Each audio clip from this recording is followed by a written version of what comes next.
For a period of time now, many youth have chosen to engage in agribusiness, partly due to their inability to secure formal employment.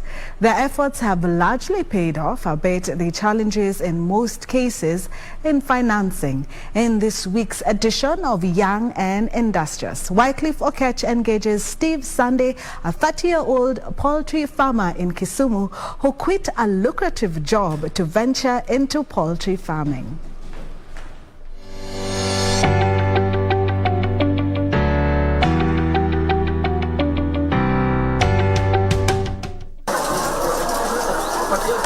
After 5 years into formal employment, Steve Sande, the proprietor of Kamsa Poultry Limited, felt it was time to pursue his interest in agribusiness when he founded the farm in 2014. Today, the 38-year-old food science and technology graduate from Egerton University gives us a glimpse of his journey in the business. Basically, when I was starting, it was just a small thing I was doing back home. Working in Nairobi and setting it up in Kisumu. It was something to keep my the guys that I left looking after the home busy. So we started off with my savings, did some local chicken from neighbors, which did not do so well. So further research showed me that there are better breeds of chicken, there are better management systems, and there are better feed qualities that goes into a chicken business. While starting off, Sande dealt in both chicken for meat and yellow yolk eggs, but would later specialize in eggs alone. Later on, in the year 2017-2018, my market research showed that people preferred eggs more than chicken meat because of its affordability. So from 2017, we've been scaling up on eggs and phased out chicken for meat.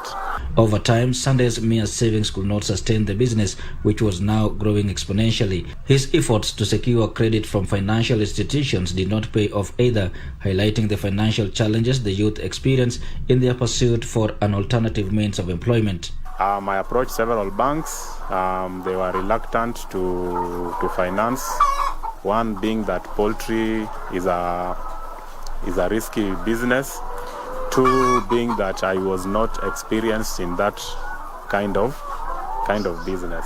Upon securing funds from the Youth Enterprise Development Fund, Sande's satisfaction is now evident. He currently runs a stock of 6,000 hybrid layers, where he fetches averagely 150 trays of eggs a day, with hotels as his biggest market. Poultry business also has a higher turnover, and it has a shorter payback period because for layers it takes about 5 months for them to start laying, and they lay continuously, that's every day, for 18 months.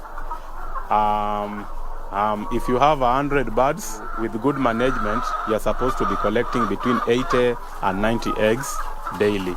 When you convert that to cash, it's a high turnover, meaning that there is good cash flow for the business. But the high profit margins require immense care for the birds, something Sande says should be done by a person with adequate knowledge in poultry rearing.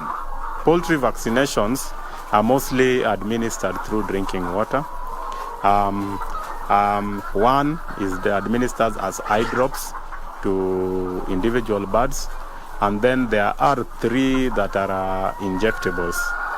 So because of the huge number, and vaccines efficacies are only in less than 2 hours, meaning that when you open one vial of vaccine, you need to administer it in less than 2 hours, or it becomes useless because they are heat sensitive. The half-an-acre parcel that Sande acquired midway accommodates 2 5,000 capacity hen houses, chicken feed store and offices, where he manages his 12 employees in the finance and production departments. Sande attributes the success of his business to proper bookkeeping and employee accountability. Looking back through his journey, Sande believes more young Kenyans should consider poultry agribusiness, not only for employment but also to improve the country's food security. Eggs are a good poultry food, good for children who are growing up for their growth and development. Other than that, it creates employment, and if we could have more people doing poultry as a business, then we would be a step in improving the food security of the country. Despite the success he has seen so far, Sande says imported eggs have greatly destabilized retail prices, much to the disadvantage of local poultry farmers. He therefore calls upon the government to initiate policies that will make the poultry industry more favorable to local farmers. Wycliffe Oketch for Prime Edition.